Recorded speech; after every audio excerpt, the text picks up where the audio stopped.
Bien, donc nous allons continuer et à partir du menu que nous avons créé,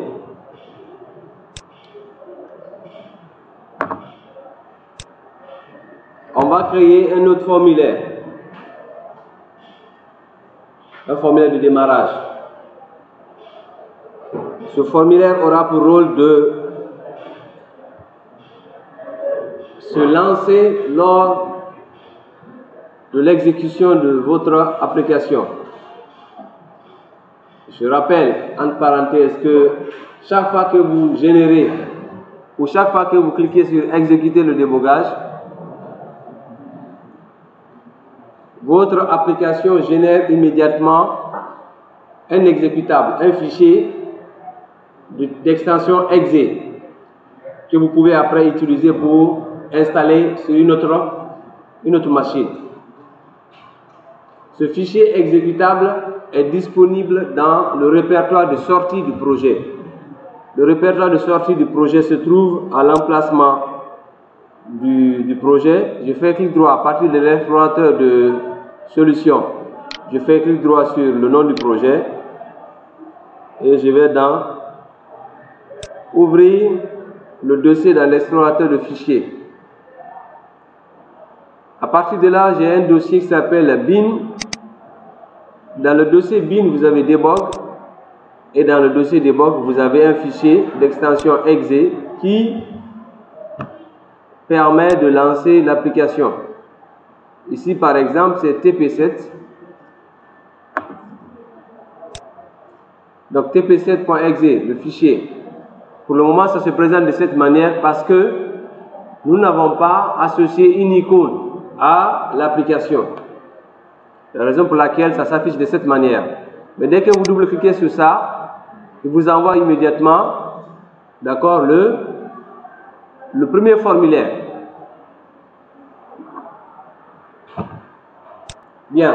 Et ce fichier-là se met à jour chaque fois que vous cliquez sur exécuter ou démarrer le débogage. Il se met à jour. Bien. Ça, c'était une parenthèse. Avant d'aller sur le formulaire de démarrage, on va personnaliser notre formulaire en cours, qui est le formulaire principal, en changeant le titre du formulaire. Donc, vous allez dans la fenêtre propriété. La fenêtre propriété, backcolor.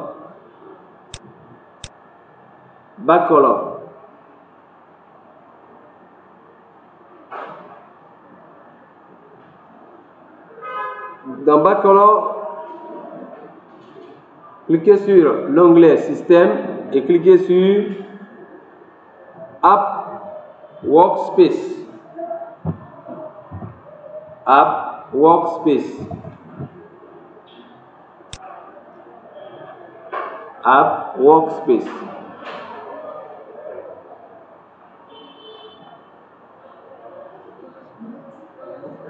C'est bon? App Workspace. Bien. Après, vous allez dans la propriété Form Border Style.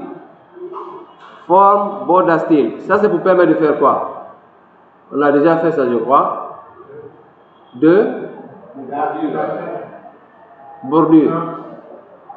Oui, quel nom? C'est de délimiter la bordure. Non, pas exactement ça. Chef? Oui.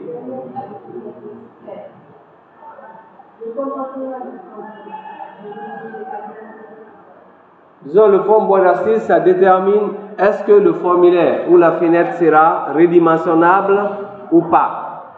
Autrement dit, lors de l'exécution de votre projet, est-ce que vous pouvez changer les dimensions qui sont définies par défaut ou non? C'est ça qu'on appelle form border style. Vous prenez la valeur fixe single. Autrement dit, les dimensions qui seront définies par défaut ne seront pas modifiables par l'utilisateur final. Bien. On va changer également l'icône de notre formulaire. L'icône par défaut qui est définie. On va changer. On va chercher une icône dans l'ordinateur.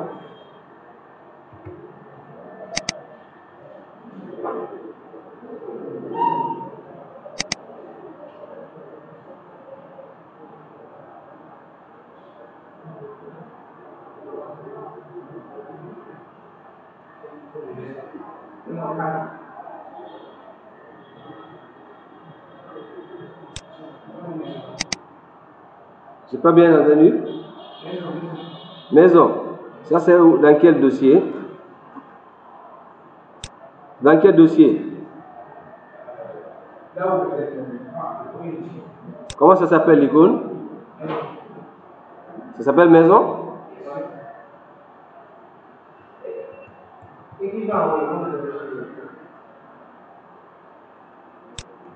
Maison.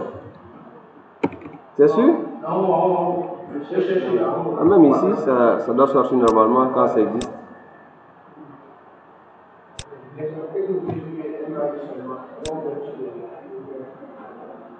Est-ce que je suis dans le même répertoire que vous là? Je suis pas trop sûr, hein?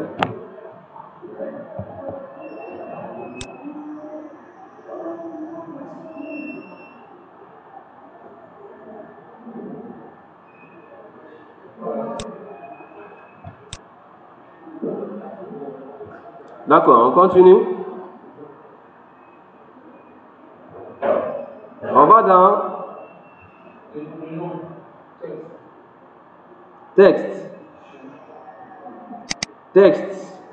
On va dire menu accueil. Menu accueil 2 points.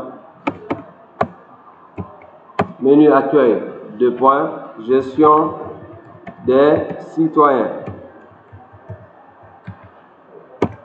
Menu accueil. Gestion des citoyens.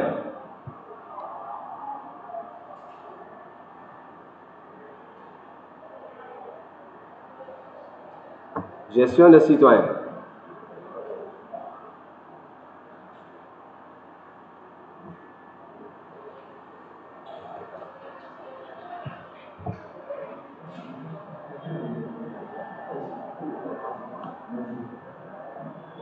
Ensuite, vous modifiez la valeur de la propriété star position. Star position. Vous prenez la valeur center screen.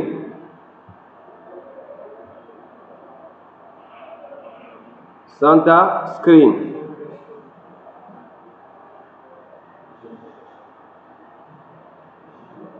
Ça signifie quoi? Lorsqu'on va donc, ça détermine la position de démarrage du formulaire. Voilà, lors de l'exécution. Donc, il sera placé au centre de l'écran. On va modifier son statut. Le statut, ou encore appelé Windows State, détermine quoi? Le Windows State, ça détermine la manière dont le formulaire sera présenté. Est-ce qu'il va être affiché dans la barre des tâches, d'où la valeur minimize box, minimize size, j'allais dire, ou il va être affiché en plein écran, maximize, ou encore il va être affiché tel qu'il a été conçu, normal. On va prendre la valeur maximize. Autrement dit, il va prendre l'écran entièrement lors de l'exécution. C'est bon? Bien.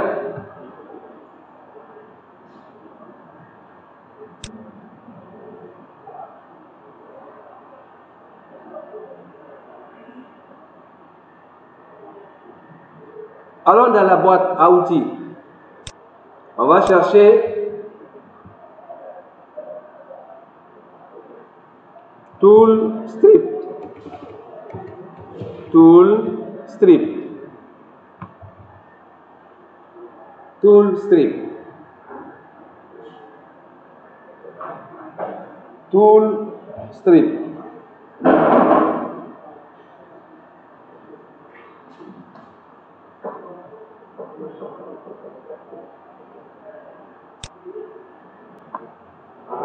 Je vais dessiner la barre d'outils.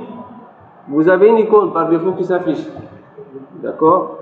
Ça permet de créer des éléments, des objets sur la barre d'outils. On va ajouter un bouton.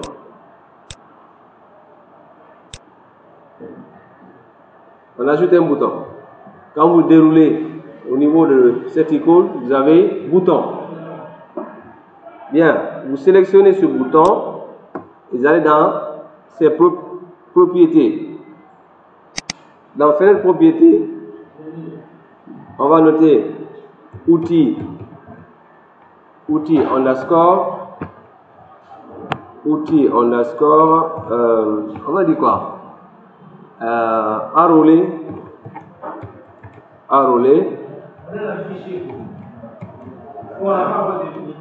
Enrôler citoyen. Quel fichier? On n'a pas d'un fichier. On est sur une barre d'outils. On crée des raccourcis pour accéder aux commandes qui sont dans les différents menus. On n'a que 2 menus. Voilà. Outil enrôler citoyen. Ensuite, vous allez dans la propriété image.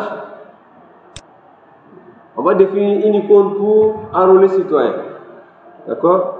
Donc, de préférence ici, il faut sélectionner la même image qu'on a associée au niveau du menu. Il faut mettre la même image ici. Regardez, quand je prends l'autre environnement, menu édition, par exemple, l'icône de annuler, c'est la flèche. Quand vous allez dans la boîte à outils, dans la barre d'outils, vous allez retrouver la même flèche. Donc, ça vous dit exactement ce qu'il y a lieu de faire.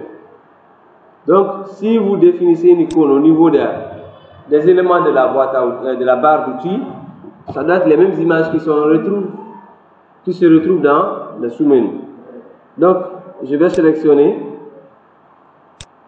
J'ai déjà l'image dans la boîte à outils. Voilà, Community Help. J'ai déjà ça dans mon projet. Je sélectionne tout simplement. Bien.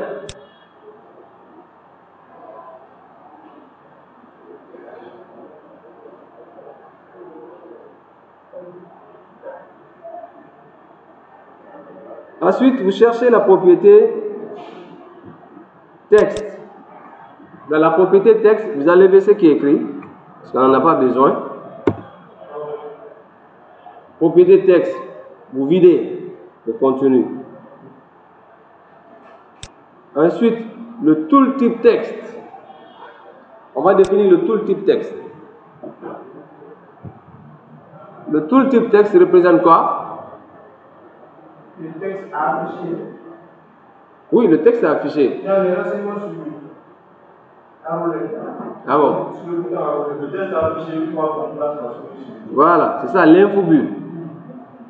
Hein? Le texte a affiché quand la souris passe sur le composant. Donc on va dire quoi? Enrôler un citoyen. Enrôler un citoyen.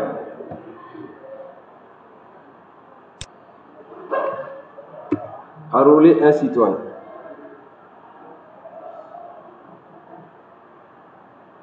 D'accord?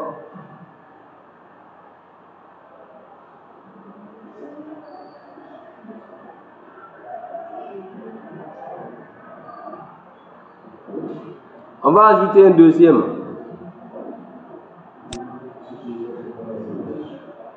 On va ajouter un deuxième.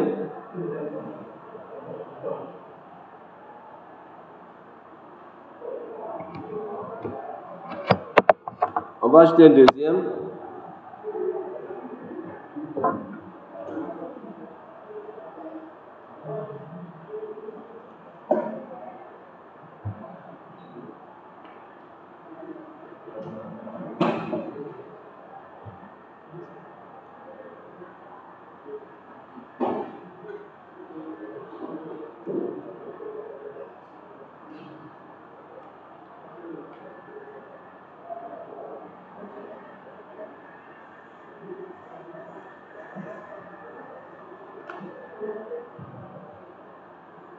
Le name, on va dire outil,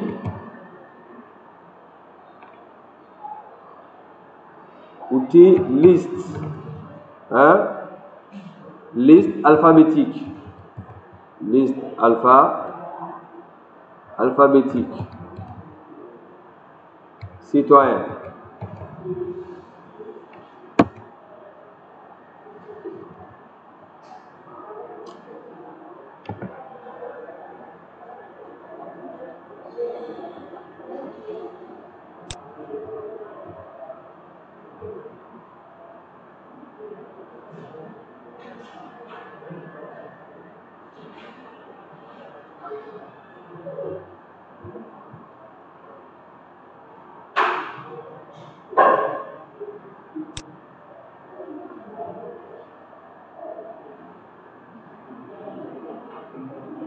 Outil, liste alphabétique, citoyen. C'est bon? Image.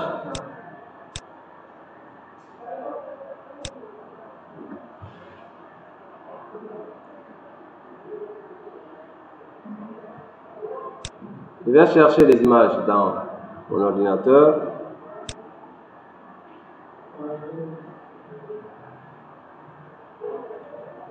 Par exemple, je cherche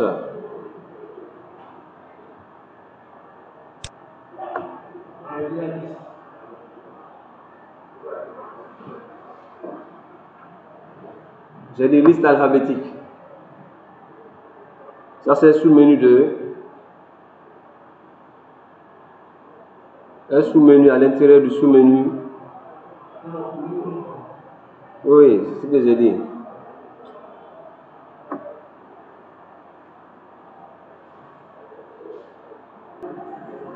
On va définir maintenant l'infobulle pour ce second élément de la barre d'outils. Donc, c'est quoi? Liste des citoyens.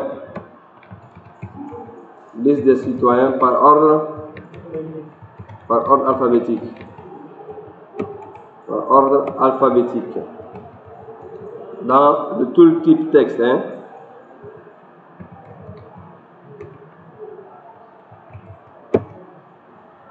Liste des citoyens par ordre alphabétique.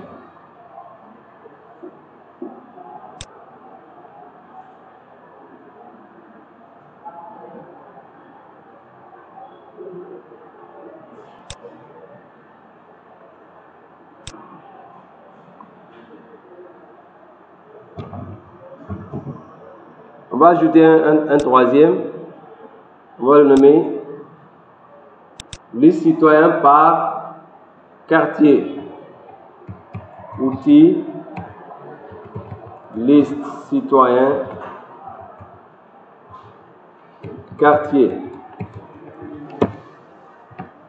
Outil, liste citoyens, quartier.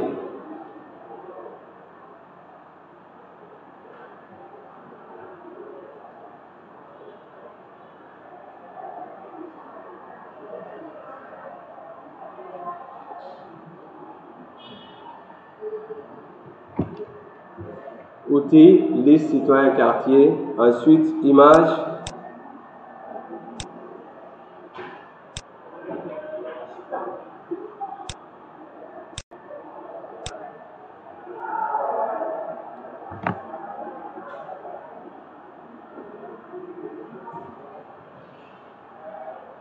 Le tooltip texte.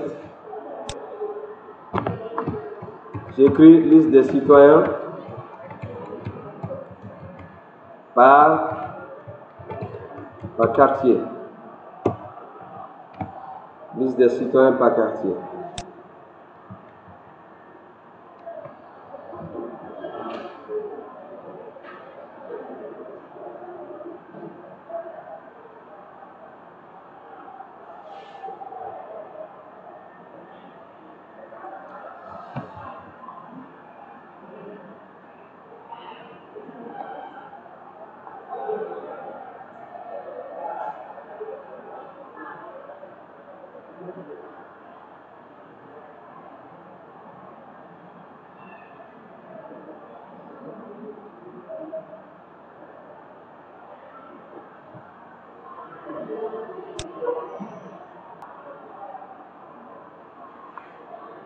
Donc, vous sélectionnez la barre d'outils,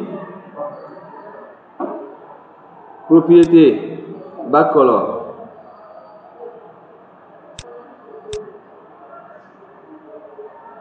Backcolor, on va prendre notre couleur.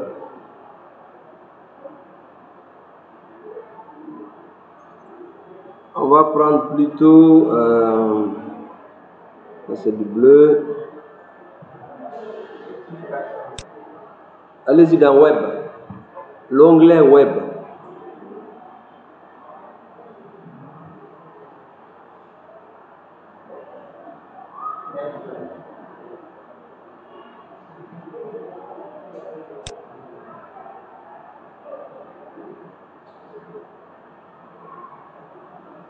Okay. L'onglet Web, sélectionnez Coral.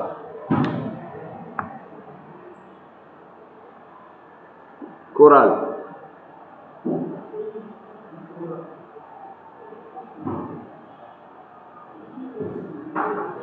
Sélectionnez la couleur Coral.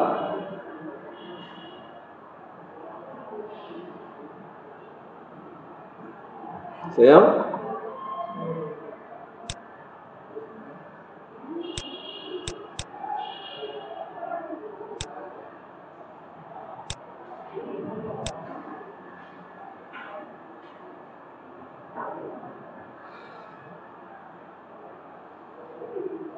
C'est terminé.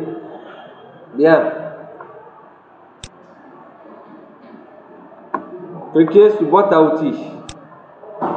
Boîte à outils, cherchez statut strip. Statut strip. Et vous glissez sur le formulaire.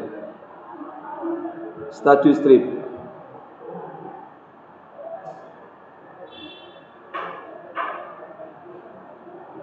Glissez sur le formulaire.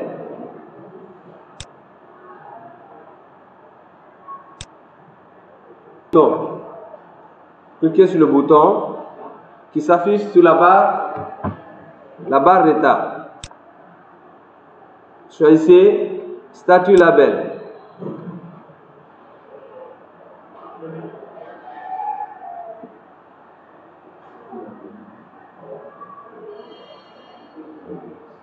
Statut label.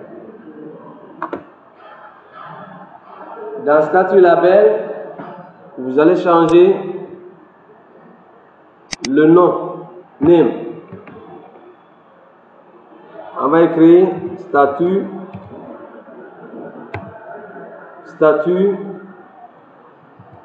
copyright. Statut copyright. Le name.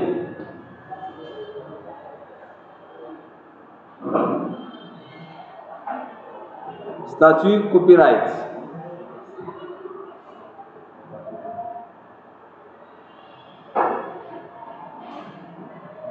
Backcolor. Backcolor, dans l'onglet système, vous sélectionnez contrôle. Backcolor, dans l'onglet système, vous sélectionnez la valeur contrôle.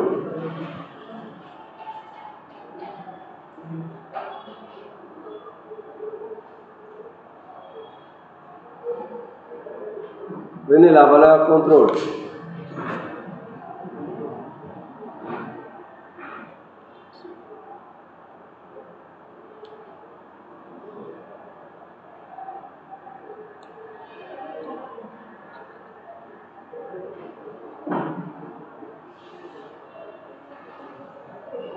C'est bon? Police. Police.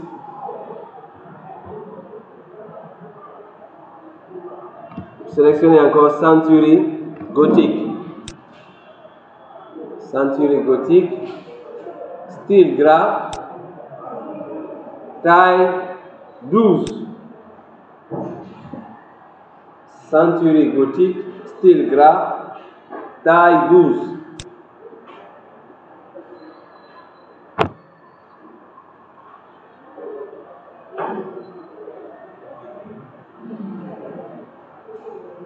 Century gothique, style gras, taille 12. C'est bon? Couleur de police. Couleur de police.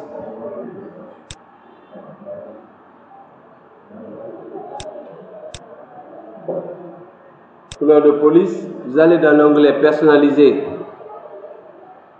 On va prendre la couleur bleue. Onglet personnalisé, vous prenez la couleur bleue.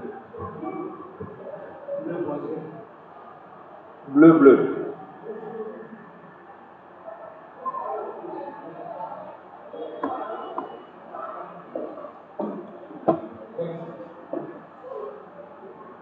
Dans texte, on va écrire copyright, copyright, « 2025 ». Copyright 2025. Le copyright, le symbole, c'est le C rond. D'accord? On va aller chercher le C rond là dans Word. On va l'envoyer là. Donc vous lancez Word pour ajouter le C rond du copyright.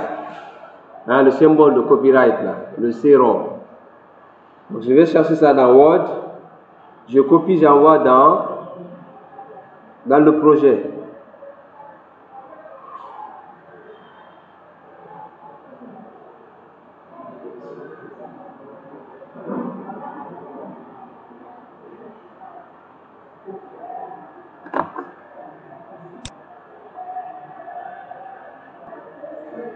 Donc une fois que vous avez ouvert Word, vous pouvez écrire de cette manière-là. Vous ouvrez une parenthèse. Vous tapez la lettre C et vous fermez la parenthèse.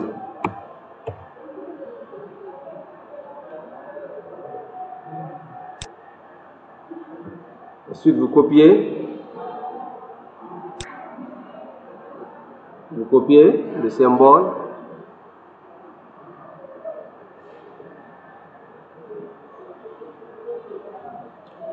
Je le mets après copyright.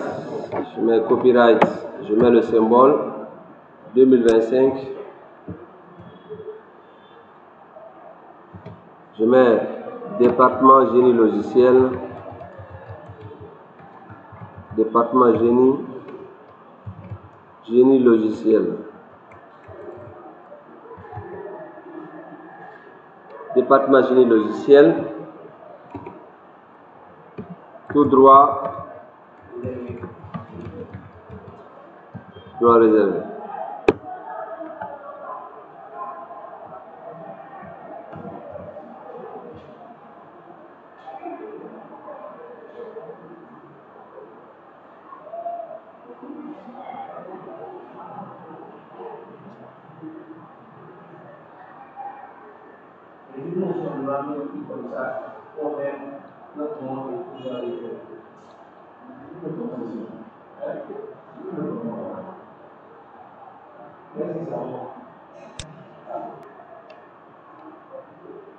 Ajouter un deuxième libellé, toujours au niveau de la barre d'état, le statut strip.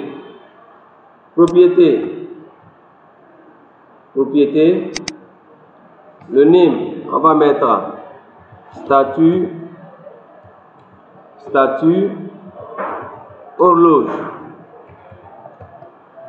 horloge numérique. Statut horloge numérique.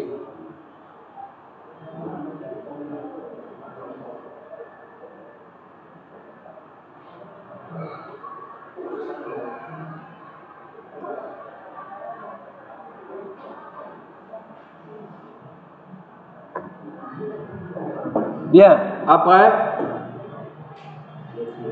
bacolore. Vous prenez la même couleur que tout à l'heure, c'est-à-dire contrôle.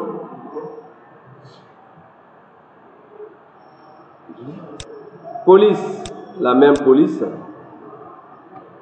Century, gothique, gras. Cette fois, c'était 12, hein? 12, ouais, voilà. 12. Couleur de police, je vais mettre cette fois-ci en rouge. En rouge. Et après, je vais mettre dans le texte, je mets HH, 2 points, MM, 2 points, SS. HH, 2 points, MM, 2 points, SS.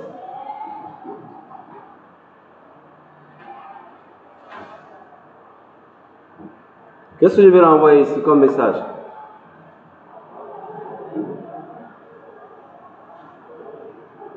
Qu'est-ce que je vais renvoyer ici comme message dans ce libellé?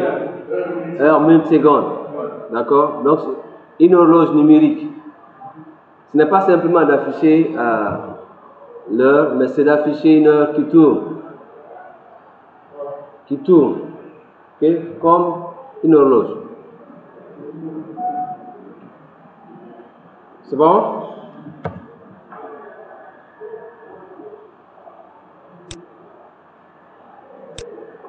Bien. Allez dans la boîte à outils. Boîte à outils. Vous cherchez timer. Timer. Voilà un autre composant qui, lors de l'exécution, ne sera pas visible, mais fait un travail d'arrière-plan. Son rôle, c'est de pouvoir gérer un certain nombre d'événements ou d'actions sur un intervalle de temps, système donné. Pour ce que je m'apprête à faire, c'est de pouvoir changer l'heure, la minute et la seconde durant un intervalle de 500 millisecondes. 500 millisecondes, à savoir qu'une seconde c'est 1000 millisecondes.